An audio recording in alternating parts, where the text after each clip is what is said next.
नमस्कार दोस्तों, स्वागत है एक बार फिर से आप सभी का सलोनी कृष्ण। साथियों, आज की इस वीडियो में हम बात करने वाले हैं एक ऐसे राजनीतिक घटना की जिससे पूरे देश में चर्चा मची हुई है। मामला है पश्चिम बंगाल की राजनीति का, पॉलिटिक्स का, जहां पर ममता बनर्जी ने चुनावी नतीजों के बाद इस्तीफा देने से मना कर दिया। उन्होंने कहा मैं इस्तीफा नहीं दूंगी, इनकार कर दिया। और यहीं से शुरू होता है पूरा जो संवैधानिक तरीके से पॉलिटिक्स का खेल। अब जरा सोचिए, अगर कोई मुख्यमंत्री हार मानने से इनकार कर दे और हार भी मान नहीं रहा है, ऊपर से कह दे कि मैं इस्तीफा नहीं दूंगा, या अगर कोई मंत्री जो मुख्यमंत्री है हार के बाद ये कह दे कि मैं पोजीशन जो है अपनी कुर्सी नहीं छोड़ूंगी, तो क्या होगा? क्या सिस्टम रुक जाएगा? क्या सरकार नहीं बनेगी? या फिर संविधान के अंदर ऐसे हालात से निपटने के लिए पहले से ही रास्ते तय हैं? सबसे पहले आप लोग एक बेसिक बात को समझ लीजिए आसान से आसान भाषा में। मैं आपको एग्जांपल समझाती हूँ कि जैसे कि भारत में जब लोकतांत्रिक व्यवस्था के तहत जब भी किसी राज्य में चुनाव होते हैं, इलेक्शन होते हैं और जो सरकार है उसका जो गवर्नमेंट है उसका टाइम पीरियड खत्म होता है, तो जो उस टाइम के मुख्यमंत्री या सीएम होते हैं को उसको इस्तीफा देना पड़ता है। ये एक संवैधानिक परंपरा है, मतलब कॉन्स्टिट्यूशन के अकॉर्डिंग है, ये रूल्स है, नियम है।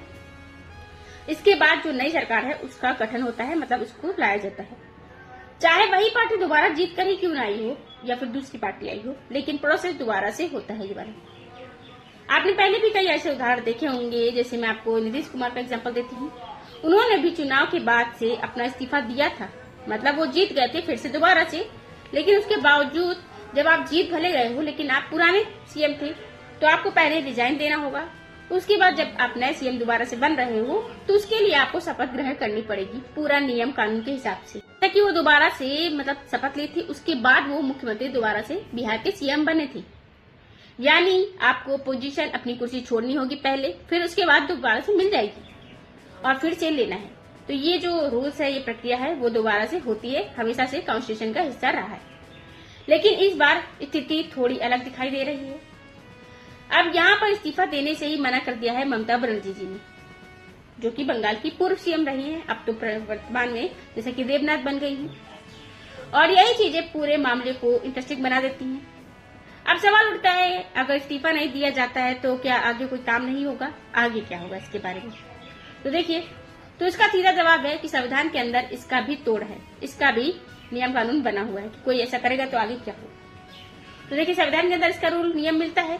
तो देखिए, ऐसी स्थिति में राज्यपाल की जो भूमिका होती है वो अहम हो जाती है और इम्पोर्टेंट हो जाती है। मेन राज्यपाल के पास ये अथॉरिटी, अगर कोई सरकार बहुमत खो देती है या संवैधानिक प्रक्रिया का पालन नहीं करती है, मतलब कॉन्स्टिट्यूशन का रूल्स नहीं मानती है, तो वो हस्तक्षेप कर सकते हैं, इंटरफेयर कर सकते हैं। कौन? गवर्नर, जो कि वर्तमान में प्रेजेंट में अभी RN रवि हैं, कहाँ के? बंगाल के, और बंगाल की राजधानी है जैसे कि कोलकाता। मतलब साफ है, अगर मुख्यमंत्री इस्तीफा नहीं देते हैं तो राज्यपाल सरकार को ही बर्खास्त कर देंगे। और फिर जो कि विधानसभा में फ्लोर टेस्ट के जरिए ये तय कराया जाता है कि असली बहुमत किसके पास है। जिसकी बहुमत होगी सरकार उसी की होगी। मतलब साफ है, अगर मुख्यमंत्री इस्तीफा नहीं देते हैं तो राज्यपाल सरकार वो जो होती है सरकार को बर्खास्त कर देगी। और फिर जैसे कि वहां पर सरकार में, विधानसभा में बहुमत देखा जाता है कि किसके पास बहुमत है।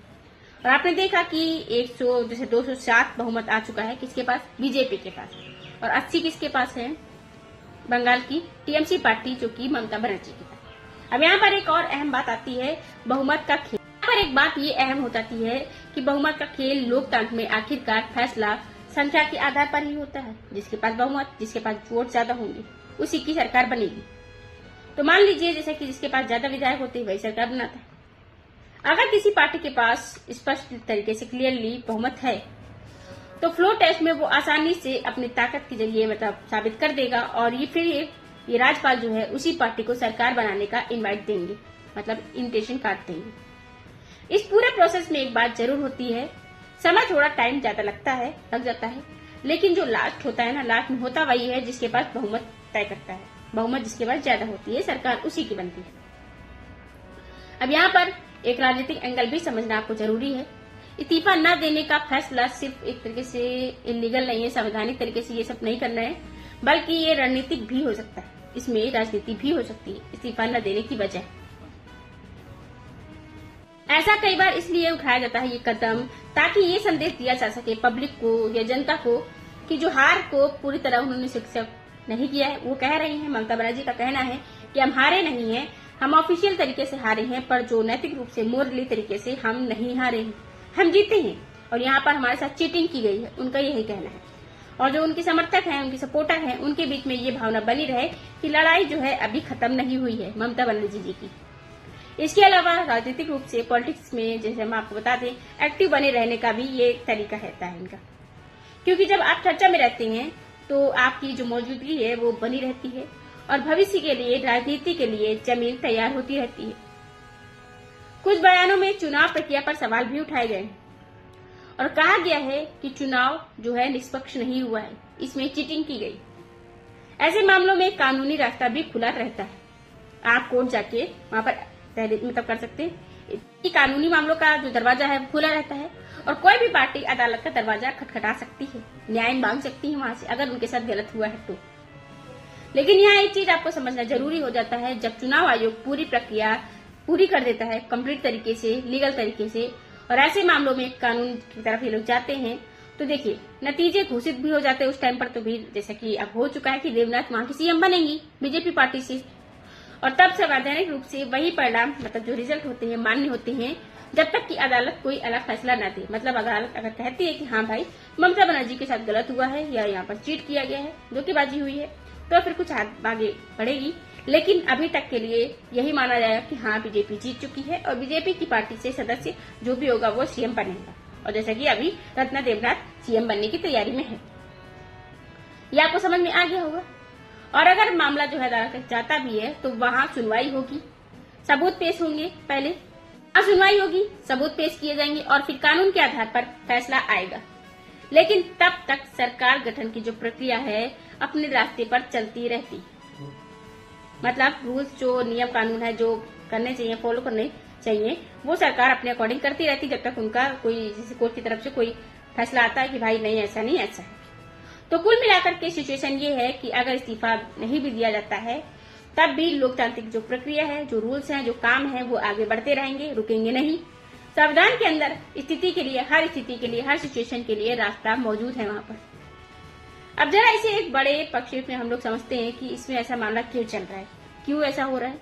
देखिए, भारत का संविधान इस तरह डिजाइन किया गया है कि कोई भी व्यक्ति या जैसे कि पद पूरी व्यवस्था को रोक न सके। यहाँ पर जैसे कि ममता बनर्जी ने कह दिया कि हम इस्तीफा नहीं देंगे, तो क्या वो कुर्सी जो रुक जाएगी, वहाँ का नियम कानून सब बंद हो जाएगा, या वहाँ का जो संविधान के सिचुएशन में हर स्थिति में आगे बढ़ने का रास्ता दिया हुआ है।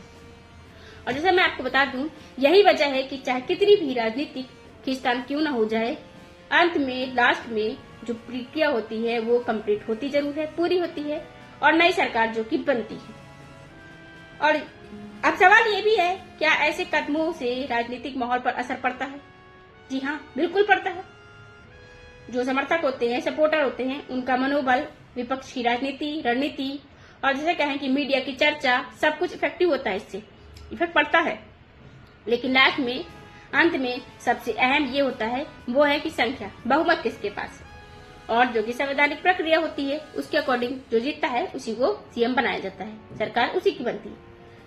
जैसा कि अब आप इस पूरे मामलों को कैसे देखते हैं और क्या ये सिर्फ एक रणनीतिक या राजनीति है, आप इस पर क्या सोचते हैं और आपको क्या लगता है कि या फिर एक बड़ा संवैधानिक मुद्दा?